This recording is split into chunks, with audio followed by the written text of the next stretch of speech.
Khrushchev se lo pensó mejor antes de armar a un país de su frontera sur tan densamente poblado. Un país que en el futuro se podía convertir en enemigo. Comenzó a retirar a sus científicos. El personal clave se empezó a ir de vacaciones y no regresaba. Los chinos con los que hablamos nos dijeron que recibían muchos datos, pero que el reactor no acababa de funcionar. Los soviéticos habían proporcionado a los chinos datos incorrectos. Pero Mao y los chinos estaban a punto de conseguir la información correcta de una fuente muy fiable. Se trataba de Klaus Fuchs, el excientífico de los Álamos, que había espiado para los rusos hacía una década. La tecnología nuclear se propagó de forma asombrosa. Klaus Fuchs había sido espía durante la guerra. Fue detenido y confesó. Lo mandaron a la cárcel durante una década. En 1959, Klaus fue liberado por buena conducta 5 años antes de cumplir la condena. Se trasladó a Dresden, Alemania Oriental, para dar clases de física.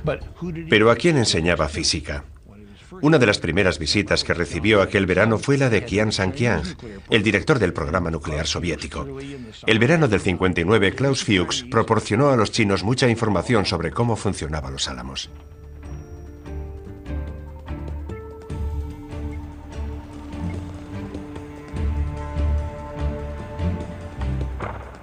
En 1964, después de conseguir los avances pertinentes, China hizo detonar su primer artefacto nuclear. En 1968 ya era una potencia termonuclear plena. China se había unido a un club exclusivo, cuyos miembros oficiales eran Estados Unidos, Rusia, Gran Bretaña y Francia.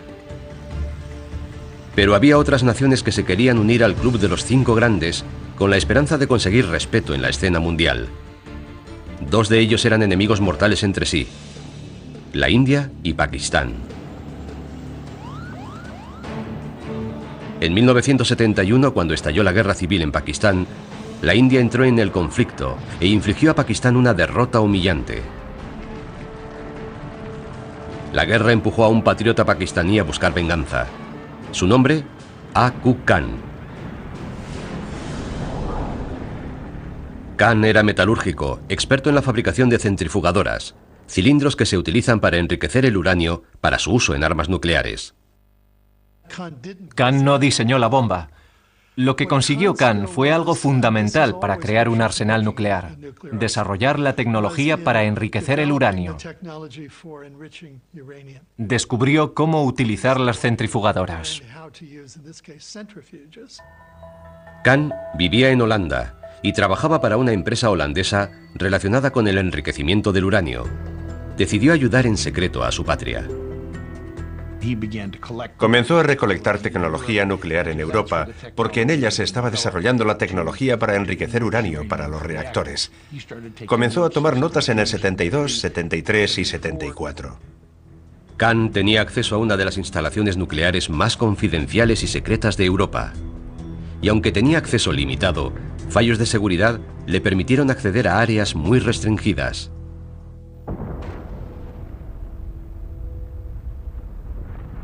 En mayo de 1974, Pakistán y el mundo se quedaban asombrados cuando la India hace detonar Buda Sonriente, su primera bomba nuclear. La India envió un mensaje amenazador a su vecino, haciendo explotar la bomba cerca de la frontera con Pakistán.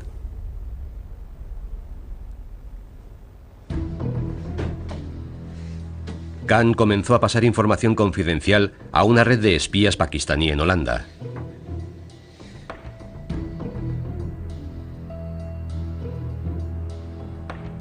En otoño de 1974, Khan pasó 16 días en una planta nuclear ultrasecreta. Se movió con libertad por las instalaciones tomando gran cantidad de notas. Aquellas notas y dibujos llegaron a Pakistán.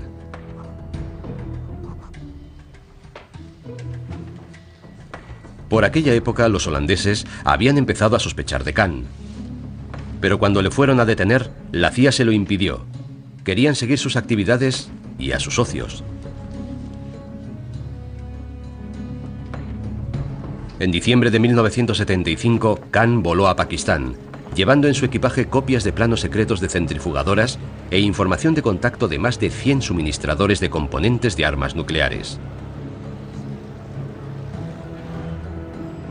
A lo largo de la década siguiente, Pakistán trabajó para desarrollar una bomba nuclear detrás de los muros de su instalación secreta en Quetta. Pero Pakistán no iba a estar solo. Iba a tener la ayuda de un amigo extranjero, China. El líder chino Deng Xiaoping estaba plenamente decidido a ayudar a Pakistán en la lucha contra su enemigo común, la India. Con la ayuda de China, Pakistán probó su primer artefacto nuclear en 1998. Había un nuevo miembro en el club. La bomba era una bomba diseñada en China. La primera prueba de una bomba pakistaní se realizó en China. Pero China no solo ayudaba a Pakistán. Deng Xiaoping dio inicio de forma deliberada a la proliferación de armas y material nuclear en el mundo musulmán y marxista. Apoyó la creación de reactores secretos en Argelia, la instalación de misiles en Arabia Saudí y el envío de tecnología a Corea del Norte. Thomas Reed cree que Deng Xiaoping tenía un motivo secreto. ¿Por qué? ¿Por qué ofreció tecnología a Corea del Norte? ¿Por qué armó a Argelia? ¿Por qué mandaba material a todas partes? En mi opinión, Deng Xiaoping pensaba que si debido a la propagación de la tecnología hubiera una explosión nuclear en algún lugar del mundo occidental que no tuviera huellas chinas, le resultaría beneficioso. Los chinos serían los últimos que quedarían en pie. El miedo a una guerra nuclear ha impedido que se produzca, al menos hasta ahora. Pero una vez estuvimos muy cerca, más cerca de lo que nadie pensó en aquel momento. El 15 de octubre de 1962, las fotografías de reconocimientos estadounidenses revelaron que en Cuba se estaban construyendo misiles soviéticos. El presidente John Fitzgerald Kennedy pidió su eliminación, pero había más en camino. Los Estados Unidos iniciaron un bloqueo naval para impedir su llegada. La crisis empeoraba cada día. Nadie daba un paso atrás. Estuvimos muy cerca de la guerra. Fui testigo directo. Pertenecía al servicio secreto y en aquella época estaba destinado en los Estados Unidos. Cuando vi los barcos soviéticos acercarse a las costas cubanas con misiles, me di cuenta de que era un tema grave. ¿Quién pararía primero? Pero Norteamérica tenía una ayuda oculta en Moscú. Una de las fuentes de aquella época era el coronel Oleg Penkovsky, que tenía muy buena relación con el alto mando militar soviético de la época. Pasó información a los Estados Unidos que, por lo que sé, permitió a la Casa Blanca mantenerse firme. Oleg le dijo a Washington cuántos misiles tenían los soviéticos. Reveló además información crucial sobre los problemas que tenían los soviéticos con el sistema de guiado de los misiles. La información proporcionada por Oleg demostraba que los soviéticos no eran tan fuertes como querían hacer creer a los norteamericanos. Eso dio a Kennedy la confianza para mantenerse firme frente a Khrushchev. Pero sin que ninguno de los dos líderes lo supiera, durante la crisis ocurrió algo literalmente bajo la superficie. Una historia que no se hizo pública hasta 2002. Los norteamericanos no sabían que los submarinos que protegían a los barcos soviéticos iban equipados con armas nucleares. Había barcos de protección. Los cargueros que llevaban los misiles estaban escoltados por submarinos con armamento nuclear.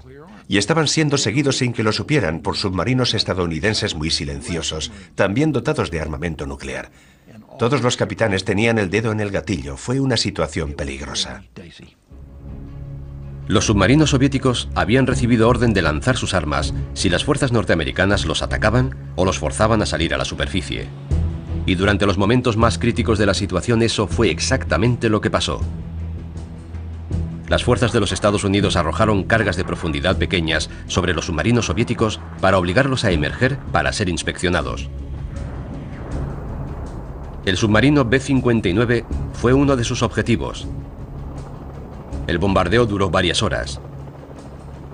Descendió el nivel de oxígeno. La temperatura alcanzó los 50 grados.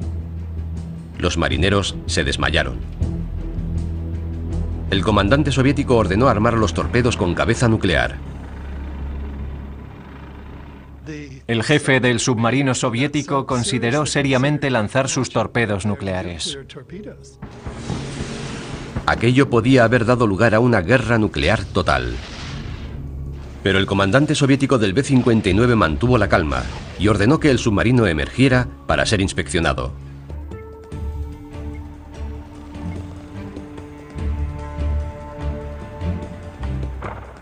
En 1964, después de conseguir los avances pertinentes, China hizo detonar su primer artefacto nuclear. En 1968 ya era una potencia termonuclear plena. Funcionar. Los soviéticos habían proporcionado a los chinos datos incorrectos. Pero Mao y los chinos estaban a punto de conseguir la información correcta de una fuente muy fiable.